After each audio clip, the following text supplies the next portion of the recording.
ತಾಲೂಕು ಪಂಚಾಯಿತಿ ಸಭಾಂಗಣದಲ್ಲಿ ಶಾಸಕ ಹಂಪನಗೌಡ ಬಾದರ್ಲಿ ಅವರ ಅಧ್ಯಕ್ಷತೆಯಲ್ಲಿ ನೀರಾವರಿ ಇಲಾಖೆಯ ಅಧಿಕಾರಿಗಳ ಸಭೆಯನ್ನು ನಡೆಸಲಾಯಿತು. ಸಮರ್ಪಕವಾಗಿ ಕಾಲುವೆಗಳಿಗೆ ನೀರು ಸರಬರಾಜು ಮಾಡುವ ಮೂಲಕ ರೈತ ಹಿತವನ್ನು ಕಾಪಾಡುವ ನಿಟ್ಟಿನಲ್ಲಿ ಅಧಿಕಾರಿಗಳು ಕೆಲಸ ಮಾಡಬೇಕು.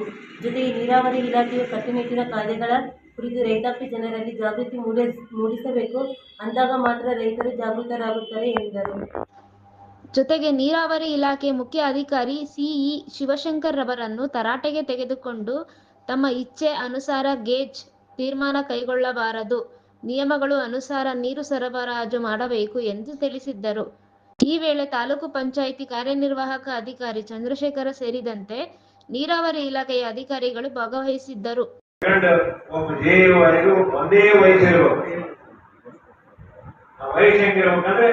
ನಿಮ್ಮ ಕರ್ತವ್ಯವನ್ನು ಕರೆಕ್ಟ್ ಆಗಿ ಮಾಡಬೇಕು.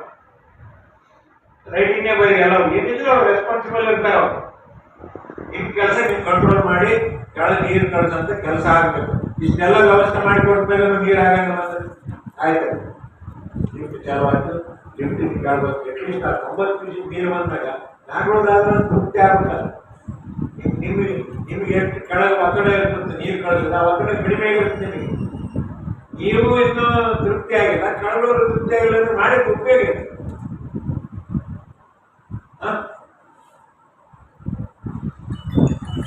ಈಗ ರಾಮರೆಡ್ಡಿ ಅವರು, ಸತ್ಯನಾರಾಯಣ ಅವರು ಮತ್ತು ನೀವು 3 ಮೋಟರ್ ಚಾಲು ಮಾಡಿ ಮ್ಯಾಲಿಂದ 165 ಕ್ಯೂಸೆಕ್ ನೀವು ಕೊಡ್ರಿ, ಡಿಸ್ಟ್ರಿಬ್ಯೂಟ್ ಮಾಡ್ರಿ, ಮಾಡಿ ರೊಟೇಷನ್ ಏನ್ ಮಾಡ್ತೀರಿ ಈ ವಾರದೊಳಗೆ ಕುಂತ್ಕೊಂಡು ಮೀಟಿಂಗ್ ಡೇಟ್ ಮಾಡಿ 2 ಕಡೆ ರೊಟೇಷನ್ ಅನೌನ್ಸ್ ಮಾಡಿ ಬರ.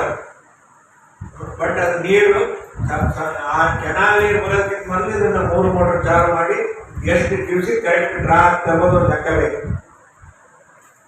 ಅದನ್ನ ಹೆಂಗೆ ಲೆಕ್ಕ ಮಾಡ್ತೀರಿ ನೋಡಕ್ಕೆ ಟೆಕ್ನಿಕಲಿ.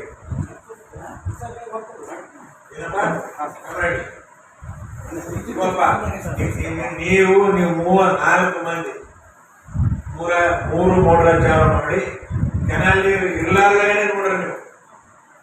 ಅಲ್ಲಿ ಏನಾರ ಮೀಟರ್ನಾಗ ಗೊತ್ತಾಗುತ್ತ ಪ್ರೆಷರ್ ಎಷ್ಟು ನೀರು ಹೋದ ಮಾಡಿ.